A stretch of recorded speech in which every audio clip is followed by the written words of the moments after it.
أعوذ بالله من الشيطان الرجيم بسم الله الرحمن الرحيم لا يحب الله الجهر بالسوء من القول إلا من ظلم وكان الله سميعا عليما إن تبدوا خيرا أو تخفوه أو تعفوا عن سوء فإن الله كان عفوا قديرا إن الذين يكفرون بالله ورسله ويريدون أن يفرقوا بين الله ورسله ويقولون نؤمن ببعض ونكفر ببعض ويريدون أن يتخذوا بين ذلك سبيلا أولئك هم الكافرون حقا وأعتدنا للكافرين عذابا مهينا والذين آمنوا بالله ورسله ولم يفرقوا بين أحد منهم أولئك سوف يؤتيهم أجورهم وكان الله غفورا رحيما يسألك أهل الكتاب أن تنزل عليهم كتابا من السماء فقد سألوا موسى أكبر من ذلك فقالوا أرنا الله جهرة فأخذتهم الصاعقة بظلمهم ثم اتخذوا العجل من بعد ما جاءتهم البينات فعفونا عن ذلك وآتينا موسى سلطانا مبينا ورفعنا فوقهم الطور بميثاقهم وقلنا لهم ادخلوا الباب سجدا وقلنا لهم لا تعدوا في السبت وأخذنا منهم ميثاقا غليظا فبما نقضهم ميثاقهم وكفرهم بآيات الله وقتلهم الأنبياء بغير حق وقولهم قلوبنا غلف بل طبع الله عليها بكفرهم فلا يؤمنون إلا قليلا وبكفرهم وقولهم على مريم بهتانا عظيما وقولهم إنا قتلنا المسيح عيسى ابن مريم رسول الله وما قتلوه وما صلبوه ولكن شبه لهم وإن الذين اختلفوا فيه لفي شك منه ما لهم به من علم إلا اتباع الظن وما قتلوه يقينا بل رفعه الله إليه وكان الله عزيزا حكيما وإن من أهل الكتاب إلا ليؤمنن به قبل موته ويوم القيامة يكون عليهم شهيدا فبظلم من الذين هادوا حرمنا عليهم طيبات أحلت لهم وبصدهم عن سبيل الله كثيرا وأخذهم الربا وقد نهوا عنه وأكلهم أموال الناس بالباطل وأعتدنا للكافرين منهم عذابا أليما لكن الراسخون في العلم منهم والمؤمنون يؤمنون بما أنزل إليك وما أنزل من قبلك والمقيمين الصلاة والمؤتون الزكاة والمؤمنون بالله واليوم الآخر أولئك سنؤتيهم أجرا عظيما إنا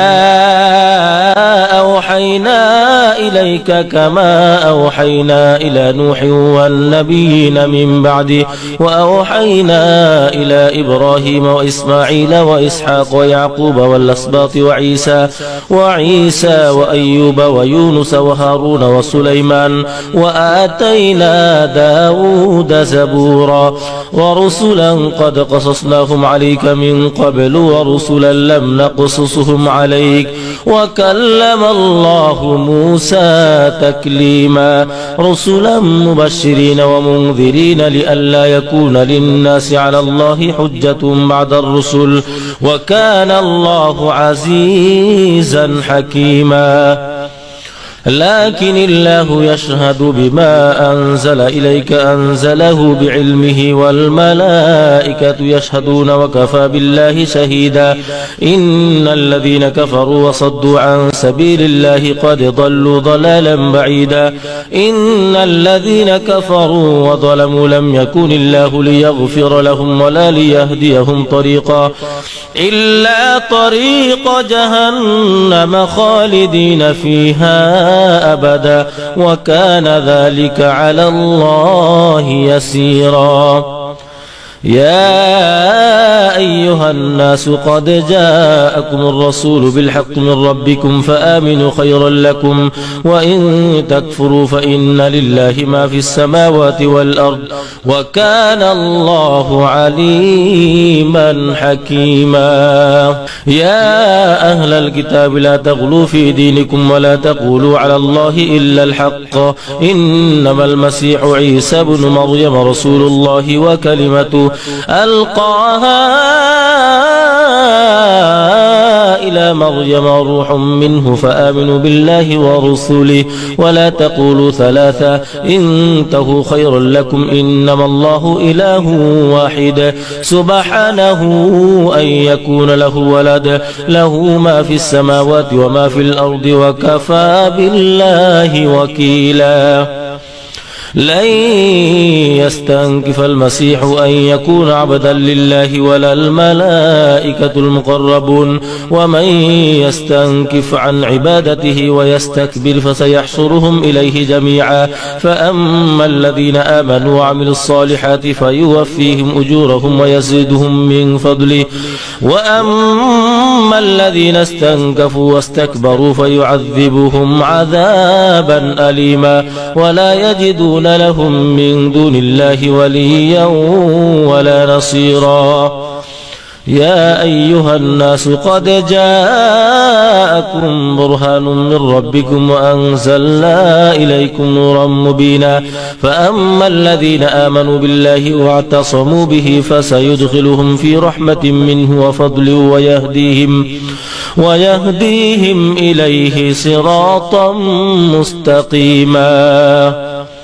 يستفتونك قل الله يفتيكم في الكلالة إن امرؤ هلك ليس له ولد وله أخت فلها نصف ما ترك وهو يرثها إن لم يكن لها ولد فإن كانت اثنتين فلهما الثلثان مما ترك وإن كانوا إخوة رجالا ونساء فللذكر مثل حظ الأنثيين يبين الله لكم أن تضلوا والله بكل شيء عليم بسم الله الرحمن الرحيم يا أيها الذين آمنوا أوفوا بالعقود أحلت لكم بهيمة الأنعام إلا ما يتلى عليكم غير محل الصيد وأنتم حرم إن الله يحكم ما يريد يا أيها الذين آمنوا لا تحلوا شعائر الله ولا الشهر الحرام ولا الهدي ولا القلائد ولا آمين البيت الحرام يبتغون فضلا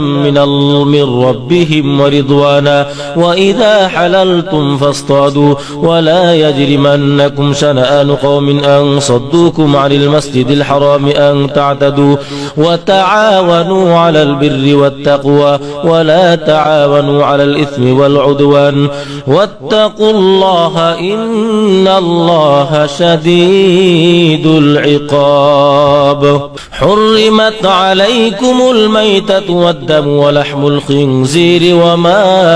أهل لغير الله به والمنخنقة والموقوذة والمتردية والنطيحة وما أكل السبع إلا ما ذكيتم وما ذبح على النصب وأن تستقسموا بالأزلام ذلكم فسق اليوم يئس الذين كفروا من دينكم فلا تخشوهم واخشون اليوم أكملت لكم دينكم وأتممت عليكم نعمتي ورضيت لكم الإسلام دينا فمن اضطر غير باغ ولا عاد فلا إثم عليه فمن اضطر في مخمصة غير متجانف لإثم فإن الله غفور رحيم يسألونك ماذا أحل لهم قل أحل لكم الطيبات وما علمتم من الجوارح مكلبين تعلمونهن مما علمكم الله فكلوا مما أمسكن عليكم واذكروا اسم الله عليه واتقوا الله إن الله سريع الحساب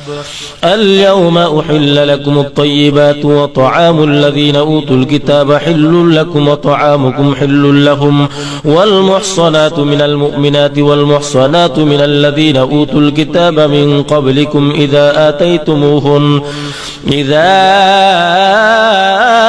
آتيتموهن أجورهن محصنين غير مسافحين ولا متخذي أخدان ومن يكفر بالإيمان فقد حبط عمله وهو في الآخرة من الخاسرين يا أيها الذين آمنوا إذا قمتم إلى الصلاة فاغسلوا وجوهكم وأيديكم إلى المرافق وامسحوا برؤوسكم وأرجلكم إلى الكعبين وإن كنتم جنبا فاطهروا وإن كنتم مرضى أو على سفر أو جاء أحد منكم من الغائط أو لامستم النساء فلم تجدوا ماء فتيمموا صعيدا فامسحوا بوجوهكم وأيديكم من ما يريد الله ليجعل عليكم من حرج ولكن يريد ليطهركم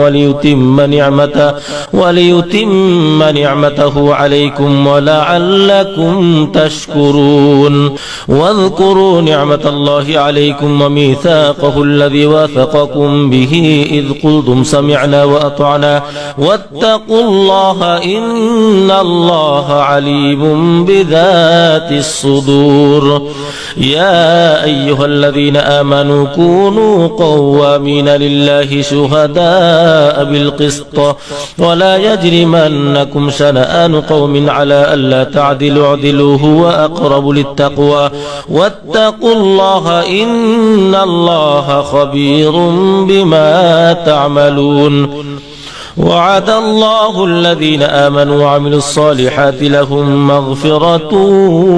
وأجر عظيم والذين كفروا وكذبوا بآياتنا أولئك أصحاب الجحيم يا أيها الذين آمنوا اذكروا نعمة الله عليكم إذ هم قوم أن يبسطوا إليكم أيديهم فكف أيديهم عنكم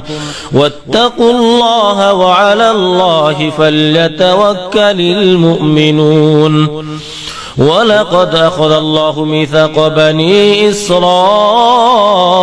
وبعثنا منهم 12 نقيبا وقال الله إني معكم لئن أقمتم الصلاة وآتيتم الزكاة وآمنتم برسلي وعزرتموهم وأقرضتم الله قرضا حسنا لأكفرن عنكم سيئاتكم ولأدخلنكم جنات تجري من تحتها الأنهار فمن كفر بعد ذلك منكم فقد ضل سواء السبيل فبما نقضهم ميثاقهم لعناهم وجعلنا قلوبهم قاسية يحرفون الكلم عن مواضعه ونسوا حظا مما ذكروا به ولا تزال تطلع على خائنة منهم إلا قليلا منهم فاعف عنهم واصفح إن الله يحب المحسنين ومن الذين قالوا إنا نصارى أخذنا ميثاقهم فنسوا حظا مما ذكروا به فأغرينا بينهم العداوة والبغضاء إلى يوم القيامة وسوف ينبئهم الله بما كانوا يصنعون يا أهل الكتاب قد جاءكم رسولنا يبين لكم كثيرا مما كنتم تخفون من الكتاب ويعفو عن كثير قد جاءكم من الله نور وكتاب مبين يهدي به الله من اتبع رضوانه سبل السلام ويخرجهم من الظلمات إلى النور بإذن ربهم يهدي به الله من اتبع رضوانه سبل السلام ويخرجهم من الظلمات إلى النور بإذنه ويهديهم إلى صراط مستقيم لقد كفر الذين قالوا إن الله هو المسيح ابن مريم قل فمن يملك من الله شيئا إن أراد أن يهلك المسيح ابن مريم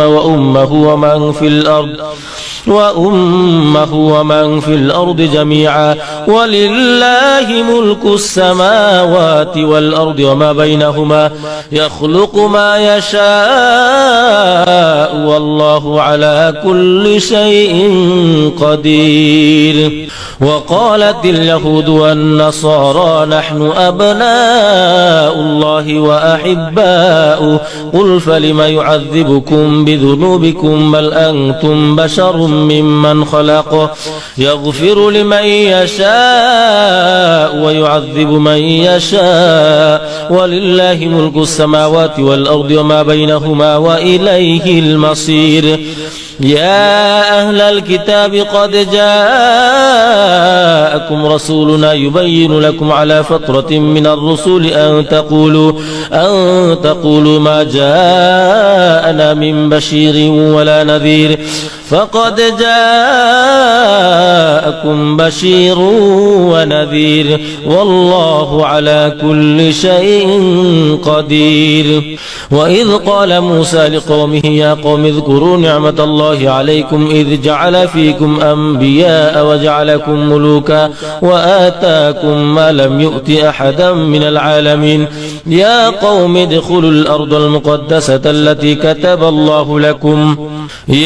قوم ادخلوا الأرض المقدسة التي كتب الله لكم ولا ترتدوا على أدباركم فتنقلبوا خاسرين قالوا يا موسى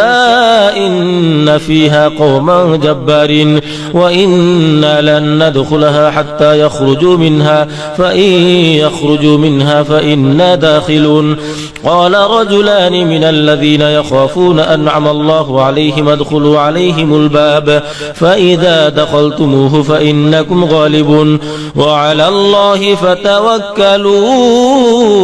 إن كنتم مؤمنين قالوا يا موسى إنا لن ندخلها أبدا ما داموا فيها فاذهب أنت وربك فقاتلا إنا هاهنا قاعدون قال رب إني لا أملك إلا نفسي وأخي فافرق بيننا وبين القوم الفاسقين قال فإنها محرمة عليهم 40 سنة يتيهون في الأرض فلا تأس على القوم الفاسقين واتل عليهم نبأ ابني آدم بالحق إذ قربا قربانا فتقبل من أحدهما ولم يتقبل من الآخر قال لأقتلنك قال إنما يتقبل الله من المتقين لئن بسطت إلي يدك لتقتلني ما أنا بباسط يدي إليك لأقتلك إني أخاف الله رب العالمين إني أريد أن تبوء بإثمي وإثمك فتكون من أصحاب النار وذلك جزاء الظالمين فطوعت له نفسه قتل أخيه فقتله فأصبح من الخاسرين. فبعث الله غرابا يبحث في الأرض ليريه كيف يواري سوءة أخيه قال يا ويلتى أعجزت أن أكون مثل هذا الغراب فأواري سوءة أخي فأصبح من النادمين.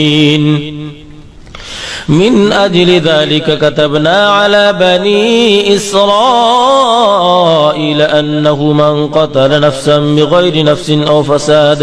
أو فساد في الأرض فكأنما قتل الناس جميعا ومن أحياها فكأنما أحيا الناس جميعا. ولقد أنزلنا إليك آيات بينات ومن أحياها فكأنما أحيا الناس جميعا. ولقد جاءتهم رسلنا بالبينات ثم إن كثيرا منهم بعد ذلك في الأرض لمسرفون. إنما جزاء الذين يحاربون الله ورسوله ويسعون في الأرض فسادا أن يقتلوا أو يصلبوا أو تقطع أيديهم وأرجلهم من خلاف أو ينفوا من الأرض ذلك لهم خزي في الدنيا ولهم في الآخرة عذاب عظيم. إلا الذين تابوا من قبل أن تقدروا عليهم فاعلموا أن الله غفور رحيم. يا أيها الذين آمنوا اتقوا الله وابتغوا إليه الوسيلة وجاهدوا في سبيله لعلكم تفلحون. إن الذين كفروا لو أن لهم ما في الأرض جميعا ومثله معه ليفتدوا به من عذاب يوم القيامة ما تقبل منهم ولهم عذاب أليم. يريدون أن يخرجوا من النار وما هم بخارجين منها ولهم عذاب مقيم. والسارق والسارقة فاقطعوا أيديهما جزاء بما كسبا نكالا من الله والله عزيز حكيم. فمن تاب من بعد ظلمه وأصلح فإن الله يتوب عليه إن الله غفور رحيم. ألم تعلم أن الله له ملك السماوات والأرض يعذب من يشاء ويغفر لمن يشاء والله على كل شيء قدير. يا أيها الرسول لا يحزنك الذين يسارعون في الكفر من الذين قالوا آمنا بأفواههم ولم تؤمن قلوبهم ومن الذين هادوا سماعون للكذب سماعون لقوم آخرين لم يأتوك يحرفون الكلم من بعد مواضعه يقولون إن أوتيتم هذا فخذوه وإن لم تؤتوه فاحذروه ومن يرد الله فتنته فلن تملك له من الله شيئا. أولئك الذين لم يرد الله أن يطهر قلوبهم لهم في الدنيا خزي ولهم في الآخرة عذاب عظيم. سماعون للكذب أكالون للسحت فإن جاءوك فاحكم بينهم أو أعرض عنهم وإن تعرض عنهم فلن يضروك شيئا وإن حكمت فاحكم بينهم بالقسط إن الله يحب المقسطين. وكيف يحكمونك وعندهم التوراة فيها حكم الله ثم يتولون من بعد ذلك وما أولئك بالمؤمنين. إنا أنزلنا التوراة فيها هدى ونور يحكم بها النبيون الذين أسلموا للذين هادوا والربانيون والأحبار بما استحفظوا من كتاب الله وكانوا عليه شهداء. فلا تخشوا الناس واخشوني ولا تشتروا بآياتي ثمنا قليلا ومن لم يحكم بما أنزل الله فأولئك هم الكافرون وكتبنا عليهم فيها أن النفس بالنفس والعين بالعين والأنف بالأنف والأذن بالأذن والسن بالسن والجروح قصاص فمن تصدق به فهو كفارة له ومن لم يحكم بما أنزل الله فأولئك هم الظالمون وقفينا على آثارهم بعيسى ابن مريم مصدقا لما بين يديه من التوراة وآتيناه الإنجيل فيه هدى ونور ومصدقا لما بين يديه من التوراة وهدى وموعظة للمتقين وليحكم أهل الإنجيل بما أنزل الله فيه ومن لم يحكم بما أنزل الله فأولئك هم الفاسقون وأنزلنا إليك الكتاب بالحق مصدقا لما بين يديه من الكتاب ومهيمنا عليه فاحكم بينهم بما أنزل الله ولا تتبع أهواءهم عما جاءك من الحق لكل جعلنا منكم شرعة ومنهاجا ولو شاء الله لجعلكم أمة واحدة ولكن ليبلوكم فيما آتاكم فاستبقوا الخيرات إلى الله مرجعكم جميعا فينبئكم بما كنتم فيه تختلفون وأن احكم بينهم بما أنزل الله ولا تتبع أهواءهم واحذرهم أن يفتنوك عن بعض ما أنزل الله إليك فإن تولوا فاعلم أنما يريد الله أن يصيبهم ببعض ذنوبهم وإن كثيرا من الناس لفاسقون أفحكم الجاهلية يبغون ومن أحسن من الله حكما لقوم يوقنون يا أيها الذين آمنوا لا تتخذوا اليهود والنصارى أولياء بعضهم أولياء بعض ومن يتولهم منكم فإنه منهم إن الله لا يهدي القوم الظالمين فترى الذين في قلوبهم مرض يسارعون فيهم يقولون نخشى أن تصيبنا دائرة فعسى الله أن يأتي بالفتح أو أمر من عنده فيصبحوا على ما أسروا في أنفسهم نادمين ويقول الذين آمنوا أهؤلاء الذين أقسموا بالله جهد أيمانهم إنهم لمعكم حبطت أعمالهم فأصبحوا خاسرين يا أيها الذين آمنوا من يرتد منكم عن دينه فسوف يأتي الله بقوم يحبهم ويحبونه أذلة على المؤمنين أعزة على الكافرين يجاهدون في سبيل الله ولا يخافون لومة لائم ذلك فضل الله يؤتيه من يشاء والله واسع عليم إنما وليكم الله ورسوله والذين آمنوا الذين يقيمون الصلاة ويؤتون الزكاة وهم راكعون ومن يتولى الله ورسوله والذين آمنوا فإن حزب الله هم الغالبون يا أيها الذين آمنوا لا تتخذوا الذين اتخذوا دينكم هزوا ولعبا من الذين أوتوا الكتاب من قبلكم والكفار أولياء واتقوا الله إن كنتم مؤمنين وإذا ناديتم إلى الصلاة اتخذوها هزوا ولعبا ذلك بأنهم قوم لا يعقلون قل يا أهل الكتاب هل تنقمون منا إلا أن آمنا بالله وما أنزل إلينا وما أنزل من قبل وأن أكثركم فاسقون قل هل أنبئكم بشر من ذلك مثوبة عند الله قل يا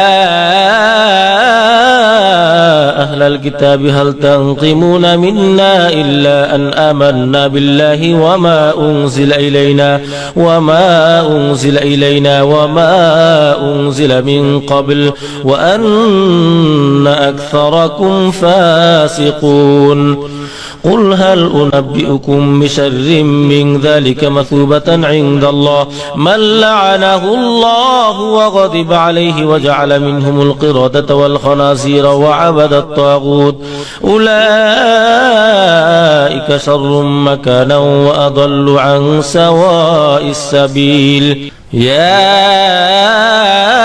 أيها الذين آمنوا لا تتخذوا الذين اتخذوا دينكم هزوا ولعبا من الذين أوتوا الكتاب من قبلكم والكفار أولياء واتقوا الله إن كنتم مؤمنين وإذا ناديتم إلى الصلاة اتخذوها هزوا ولعبا ذلك بأنهم قوم لا يعقلون قل يا أهل الكتاب هل تنقمون منا إلا أن آمنا بالله وما أنزل إلينا وما أنزل من قبل وأن أكثركم فاسقون قل هل أنبئكم بشر من ذلك مثوبة عند الله من لعنه الله وغضب عليه وجعل منهم القردة والخنازير وعبد الطاغوت أولئك شر مكانا وأضل عن سواء السبيل